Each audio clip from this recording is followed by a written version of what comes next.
Hey everyone, my name's Nekrotikk and this is Loki. Today we're going to be talking about this version of Psycho. I've showed the IMDb page because camera's not focusing. There we go. I've showed the IMDb page because if you just say Psycho, everybody's going to think the Alfred Hitchcock version. So yeah, I just wanted to show which version we're talking about. Now, it's quite a long film. It's over 2 hours. And there isn't a dubbed version available. So if, like me, you watched it on Netflix, you had to put the subtitles on. Fair warning, the subtitles do move quite quickly. I actually had to pause and go back in a couple of places because the subtitles do move quite quickly.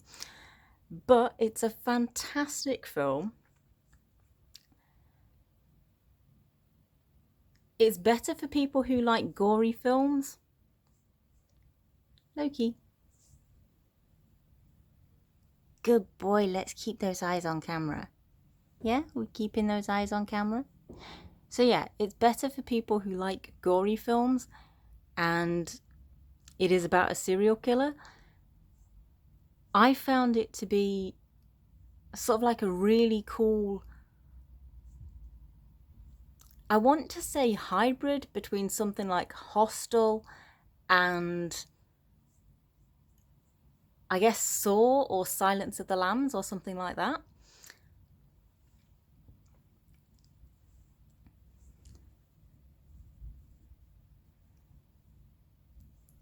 I'm just trying to keep Loki to keep his eyes on camera as well, just so that you've got something cute to look at while we're reviewing this. Now, I would definitely give Psycho a 5 out of 5.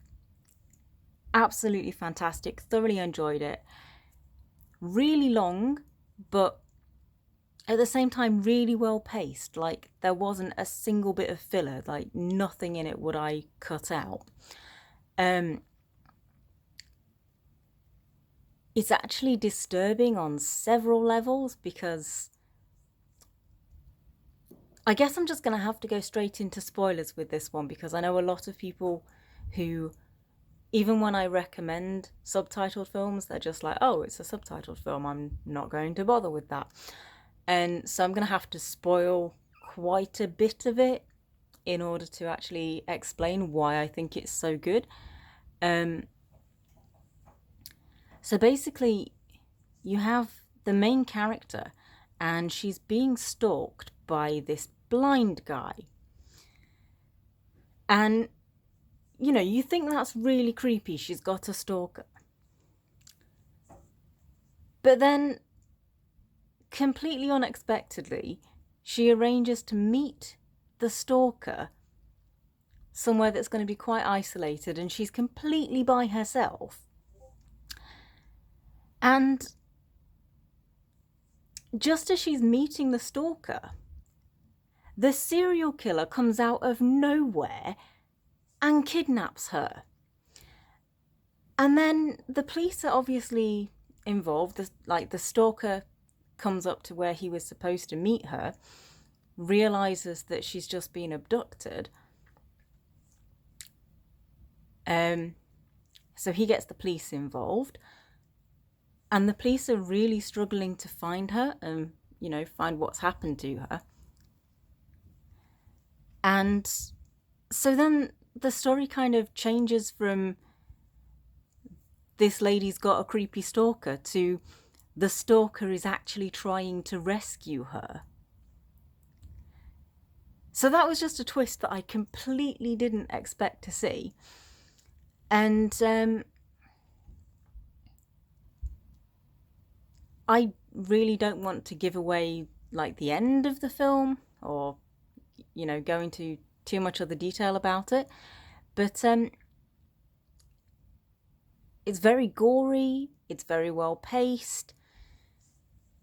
The backstory for the serial killer is quite interesting. It tries to make you feel sympathy for him.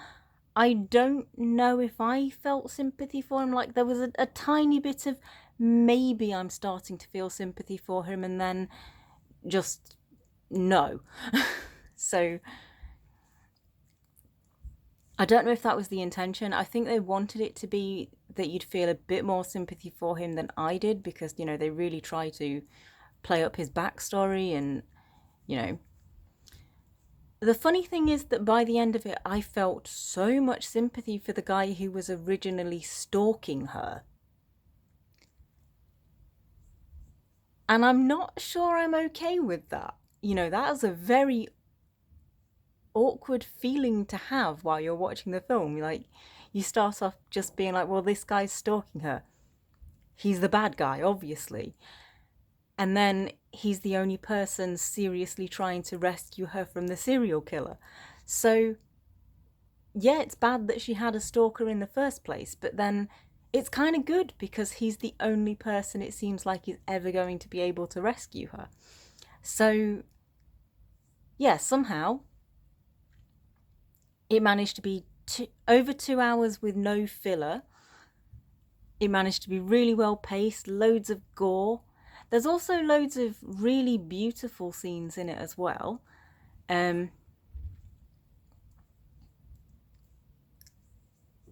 I'm probably not making it sound as good as I thought it was. It was released in 2020, so I'm definitely going to be calling it the film of the year for 2020.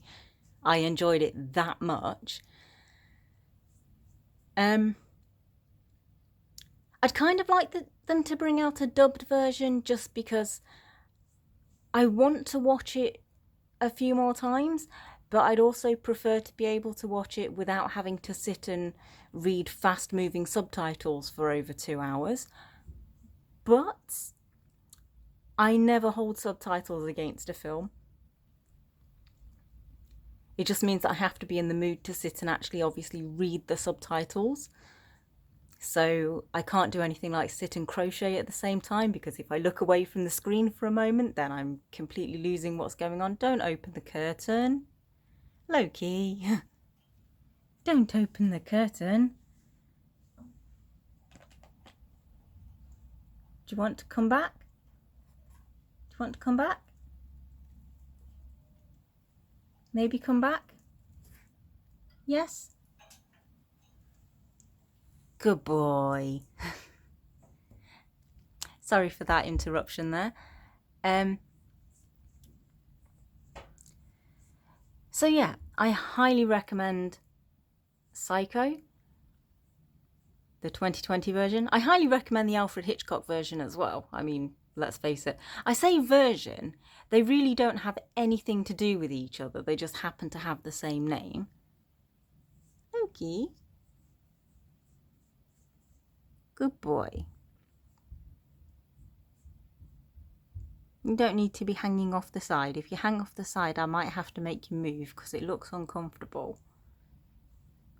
You can sit like that. That looks fine. So yeah. Alfred Hitchcock's Psycho, obviously brilliant, absolute classic. Apart from having the same name and the font being quite similar, Psycho from 2020 has nothing to do with the Alfred Hitchcock version. Interestingly though, when you start the film, they do have like a, I've forgotten how it was worded, but like a special thanks to Alfred Hitchcock or something, but the storylines aren't even remotely similar, so I don't know why that's there. Is it just like thank you to Alfred Hitchcock for letting us use the same title or something maybe? I don't know. Anyway,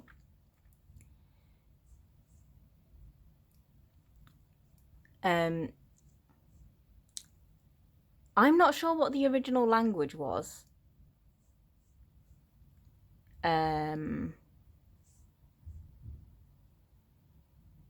I don't think it was Hindi.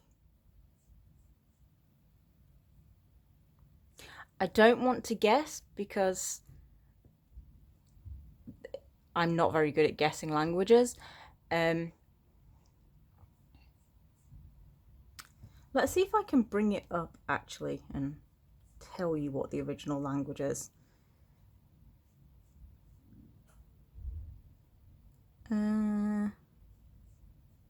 Nope, doesn't want to tell me.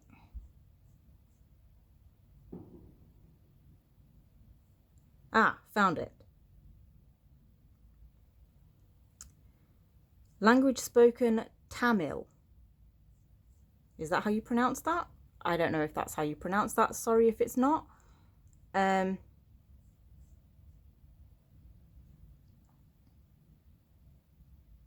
So yeah, if like me, you're an English speaker, you're going to have the subtitles on and they do move quickly. So the only thing I really want to say again is be prepared that you're about to watch a film that's over 2 hours long with fast moving subtitles. It is so worth it. It really is. This is my favourite film of the year. Not that there's been that many films released this year, but actually this is one of my favourite films that I've seen in a few years. It was so good. It did so much that I didn't expect. It was brilliant. Watch it, basically. At the moment, I know in the UK, it's definitely on Netflix. I don't know if it's on Netflix anywhere else, but yeah, if you've got a Netflix subscription, definitely give it a watch. Again, make sure you like gory films though. It's not for squeamish people. And yeah, I don't know how to recommend it anymore without completely spoiling the end, and I don't want to spoil the end. However, the end is also what made it so good for me. So yeah, you do have to watch it all the way to the end. So yeah, 5 out of 5 for Psycho. Thank you very much for watching. Check it out if you've got Netflix, or I mean check it out anyway, but if you've got Netflix then it's included in Netflix, so might as well, you know. Yeah, thank you very much for watching, and we will see you again next time.